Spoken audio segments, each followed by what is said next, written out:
Hello students, today we are going to discuss about the White and John case। तो White और John बहुत ही ज़्यादा important case है strict liability का, जिसमें उन दोनों ने एक एग्रीमेंट बना हुआ था। White और John के बीच में एक एग्रीमेंट था कि अगर कभी भी हम लोगों में कोई क्लोज आता है तो स्ट्रिक्ट लाइबिलिटी के under we will not proceed to the court, ठीक है। और उसने बोला कि जिसकी भी रिस्पॉन्सिबिलिटी होगी हम देखेंगे अपने फंक्शंस को परफॉर्म करने के लिए। तो सबसे पहले हम इस केस के फैक्ट को देखते हैं। जो वाइट है वो प्लेंटिफ है। प्लेंटिफ मतलब वो होता है जो केस फाइल कर रहा है। जोन है जो डिफेंडेंट है। डिफेंडेंट मतलब वो इंसान जिसके अगेंस्ट केस फाइल हो रहा है। तो सबसे पहले केस के फैक्ट्स देखते हैं।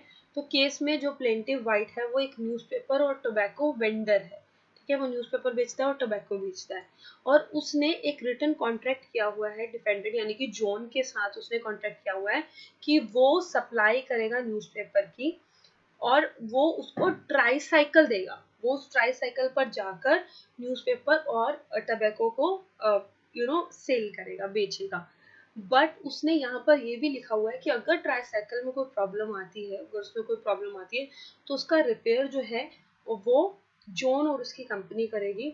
उसमें कोई भी डैमेज होगा वो उसको फ्री ऑफ कॉस्ट करना पड़ेगा, एक्सेप्ट पंचर। अगर उसको पंचर होता है तो उसके लिए जो है वो वाइट पैसे पे करेगा। अदरवाइज सारा का सारा अगर रिपेयरिंग में कोई खर्चा आ रहा है, कोई भी प्रॉब्लम आ रही है, तो वो किसकी रिस्पॉन्सिबिलिटी है? जॉन और कंपनी की रिस्पॉन्सिबिलिटी है, उसको पे ऑफ करना पड़ेगा। अब हुआ क्या, मई में प्लेंटिफ का जो साइकिल है वो खराब हो गया, उसको रिपेयर की जरूरत थी। तो उसने इन्फॉर्म किया जॉन को। वाइट ने इन्फॉर्म किया जॉन को कि मेरा साइकिल खराब हो गया, आप इसको रिपेयर कर दो। तो डिफेंडेंट का एक रिप्रेजेंटेटिव आया, उसने वो खराब वाली ट्राईसाइकिल उठाई और उसको एक एक्स्ट्रा स्पेयर ट्राईसाइकिल दे दिया कि जब तक हम उसको रिपेयर कर रहे हैं आप इससे काम चला लो। और उस ट्राईसाइकिल को यूज करके जो प्लेंटिव है वो इंजर्ड हो गया, क्योंकि वो जो ट्राईसाइकिल थी वो फॉल्टी थी। उसमें रस्ट सैडल्स नहीं थे, लूज सैडल्स थे, वो उसका प्रॉपर्ली टाइटन नहीं थी। इनफैक्ट एंथनी जो प्लेंटिव का एम्प्लॉय था, जो वो ट्राईसाइकिल को चला रहा था, उसने उसको कंट्रोल करने की कोशिश करी, क्योंकि वो इतने ज्यादा सैडल्स थे तो वो स्लिप हो गया। बहुत बुरी तरीके से उसको इंजरी हुई। उसने टाइट करने की भी कोशिश करी जितने भी नट्स वगैरह थे, बट वो नट्स इतने ज़्यादा रस्टी थे कि वो उनको टाइट भी नहीं कर सका, और वो उसका एक्सीडेंट हो गया, उसको पर्सनल इंजरी हुई। तो इसकी वजह से जो डिफेंडेंट है उसने सू फाइल कर दिया, केस फाइल कर दिया against the John and company, कि उसके एक नेग्लिजेंस की वजह से, क्योंकि उसने प्रॉपर्ली चेक नहीं किया कि ट्राईसाइकिल की पोजीशन कैसी है, कैसे है वो, और उसने क्या किया, सिर्फ ट्राईसाइकिल उसको डिलीवर कर दी।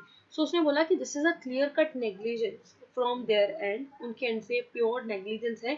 तो इसके वजह से उनको लायबल करेंगे हम, उनको लायबल करना होगा और वो पे करे डैमेजेस जो भी उसके बनते हैं। बट डिफेंडेंट ने बोला कि ये बिल्कुल नेग्लिजेंट था, क्योंकि उसने बिल्कुल अनफिट साइकिल हमें दे दी, एग्जामिनेशन भी नहीं किया। बट डिफेंडेंट इतनी जल्दी थोड़ा ना मानने वाला था। उसने प्ली ले ली कि देखो मेरा कोई लाइबल, मैं लाइबल नहीं हूँ, क्योंकि उसको तो पर्सनल इंजरी हुई है।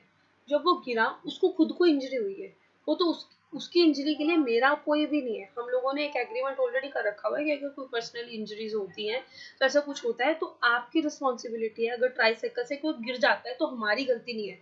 बट देखो, ट्राईसाइकिल से गिरना एक अलग बात है, बट ट्राईसाइकिल से आपकी वजह से गिरना, क्योंकि वो ट्राईसाइकिल आपकी वजह से गलत आई है, उसमें प्रॉब्लम है, ट्राईसाइकिल में प्रॉब्लम है, वो रस्टी है, वो फॉल्टी है, उसकी वजह से वो गिरा, तो उसके लिए तो आपका नेग्लिजेंस बना ना। तो वो कहता है कि देखो मेरी कोई रिस्पॉन्सिबिलिटी नहीं है, क्योंकि वो तो पर्सनल इंजरी है, वो उसको नहीं चलाना आता तो वो गिर गया, मैं क्या करूँ। हम लोगों ने तो एग्रीमेंट किया हुआ है कि हम ऐसे केस में अगर कोई पर्सनल इंजरी होती है तो हम केस फाइल नहीं करेंगे और हमारी कोई लायबिलिटी नहीं बनेगी। बट यहाँ पर कोर्ट ने क्या बोला, कोर्ट ने बोला कि डिफेंडेंट विल बी लायबल। क्यों लायबल होगा? उसने बोला कि देखो ये जो पर्सनल इंजरी हुई है ना, वो प्लेंटिफ की गलती से नहीं हुई है, वो इस वजह से हुई है क्योंकि जो आपने ट्राईसाइकिल दी है वो खराब थी। तो आपका नेग्लिजेंस है ये। अगर आप कोई प्रोडक्ट मेरे को सप्लाई कर रहे हो, मुझे दे रहे हो, तो दैट इज योर रिस्पॉन्सिबिलिटी कि आपको देखना पड़ेगा कि वो सही है, प्रॉपरली वर्किंग कंडीशन में है या नहीं। If it is not working well, that you have to take care कि वो कैसा है। ओके, तो कोर्ट ने उसको लायबल किया फॉर डैमेजेस, और उसको ये भी बोला कि आपको डैमेजेस पे करने पड़ेंगे, ठीक है। उसने बोला कि negligence is not an exemption. आपने बोला पर्सनल लायबिलिटी, पर्सनल इंजरी होता है तो ठीक है, we will not make them liable, but यहाँ पर तो नेग्लिजेंस है, क्लियर कट नेग्लिजेंस है, तो इसकी वजह से आपको हम आपको लायबल कर रहे हैं from the strict but not from the strict liability but from the negligence. Negligence की वजह से हम आपको लायबल कर रहे हैं, ठीक है। तो this is a action, course of action which is arising out of the tort and of course out of the breach of contract as well. हम लोगों का कॉन्ट्रैक्ट किया था कि आप मुझे अच्छी ट्राईसाइकिल दोगे, बट आपने मुझे कौन सी ट्राईसाइकिल दी? खराब रस्टी ट्राईसाइकिल, जिसकी वजह से मुझे हुआ। तो ये है केस जिसमें कोर्ट ने जोन रैकविक की कंपनी को नेग्लिजेंट के लिए लायबल किया, and the court has to pay that, court ordered Joan to pay the damages whatever has been caused. So this was the case of negligence, and उसने बोला कि strict liability का अगर आप इसमें clause हटा भी देते हो तो भी आपकी गलती है due to negligence. So that is why the court make him liable.